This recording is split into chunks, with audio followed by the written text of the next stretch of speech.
मोदी सरकार ने संसद का विशेष सत्र बुलाया और कहा कि यह सत्र 18 से 22 सितंबर तक चलेगा। हालांकि इस सत्र का एजेंडा क्या है, इसको लेकर सरकार की ओर से कोई भी जानकारी नहीं दी गई थी।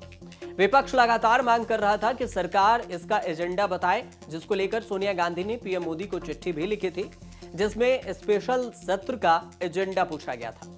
अब जयराम रमेश ने ट्वीट किया है और मोदी को घेरा है। जयराम रमेश ने ट्विटर पर लिखा कि सोनिया गांधी के पत्र के दबाव में प्रधानमंत्री नरेंद्र मोदी को यह बताना पड़ा कि संसद के 5 दिवसीय विशेष सत्र का एजेंडा क्या है। फिलहाल जो एजेंडा दिया गया है उसमें कुछ भी विशेष सत्र बुलाने जैसा नहीं है, इसलिए यह नवंबर के शीतकालीन सत्र का इंतजार इसमें किया जा सकता था। पहले पर्दे के पीछे कुछ और बात होती है और पर्दे के सामने कुछ और। इसके बावजूद इंडिया की पार्टी जोरदार विरोध प्रदर्शन करेगा और डटकर सामना भी करेगा।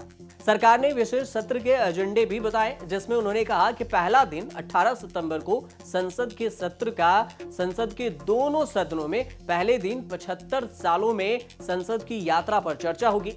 संविधान सभा से लेकर आज तक संसदीय दलों के बीच में और संसद में जो कुछ हुआ उस बिल पर चर्चा होगी। साथ ही 4 बिल पर चर्चा किए जाएंगे, जिसमें एडवोकेट संशोधन बिल है, press and registration of periodicals bill है और इसके अलावा पोस्ट ऑफिस बिल, मुख्य चुनाव आयुक्त और अन्य चुनाव नियुक्ति के भी बिल है। सोनिया गांधी ने अपनी चिट्ठी में बताया था कि विपक्ष विशेष सत्र के एजेंडे के बारे में जानकारी नहीं मिला। विपक्ष को आमतौर पर विशेष सत्र बुलाने से पहले बातचीत की जाती है, आम सहमति बनाई जाती है। इसका एजेंडा भी पहले से तय होता है और सहमति बनाने की कोशिश होती है।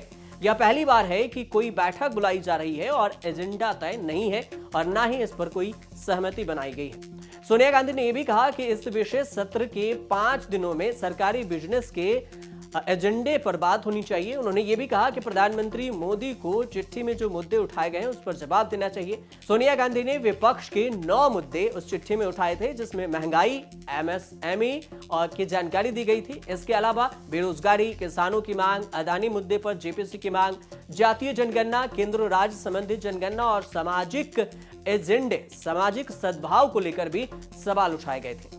सोनिया गांधी ने चिट्ठी में कहा कि मुझे पूरी उम्मीद है कि रचनात्मक सहयोग की भावना है और इन मुद्दों को आगामी विशेष सत्र में उठाया जाएगा। कांग्रेस नेता जयराम रमेश ने प्रेस कॉन्फ्रेंस में बताया कि इंडिया गठबंधन में इसकी बाइकआउट नहीं की जाएगी। इसके कुछ नेता जाएंगे और अपने मुद्दे जरूर उठाएंगे संसद में। सोनिया गांधी ने इस स्पेशल सेशन के दौरान 9 मुद्दों पर चर्चा करने की मांग की। संसद को लेकर एक और जानकारी अब सामने आई है, वो ये कि विशेष सत्र का आयोजन संसद की नई बिल्डिंग में होगा। 17 सितंबर को प्रधानमंत्री नरेंद्र मोदी का जन्मदिन है और इसी जन्मदिन के मौके पर पुराने संसद में झंडा कार्यक्रम भी है और उसके अलावा पुराने संसद से नए संसद में शिफ्टिंग होगी।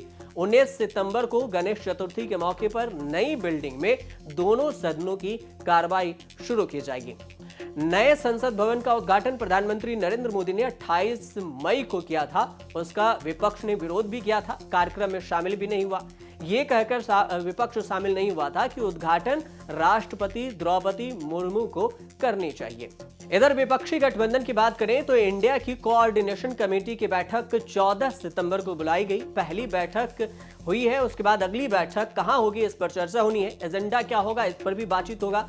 लेकिन गठबंधन ने लोकसभा चुनाव के लिए आगामी रणनीति के तमाम मुद्दों के लिए कमेटी का गठन किया और बोला है भोपाल में अगली कमेटी की आयोजित करने की उम्मीद है और की भी जा सकती है। इंडिया की अगली बैठक भोपाल में होने वाली है, जिसमें सीट शेयरिंग को लेकर चर्चाएं होंगी। साथ ही ये भी चर्चा होगा कि 2024 के चुनाव पर विपक्ष का क्या मुद्दा रहेगा, इसलिए अगली बैठक में इसकी घोषणा हो सकती है। प्रधानमंत्री पद पर विपक्ष पहले ही कह चुका है कि चुनाव जीतने के बाद यह तय किया जाएगा, जैसा कि पिछली बैठक में तय हुआ था कि कई रैलियां भी आयोजित की जाएगी और इसकी शुरुआत भोपाल में चौथी बैठक से हो सकती है और भोपाल से ही महागठबंधन की रैली भी होगी, जो इंडिया की तरफ से अगुवाई होगा। 2019 चुनाव के लिए बिगुल भी भोपाल से ही फूंका जाएगा। अब देखते रहिए न्यूज़ तक।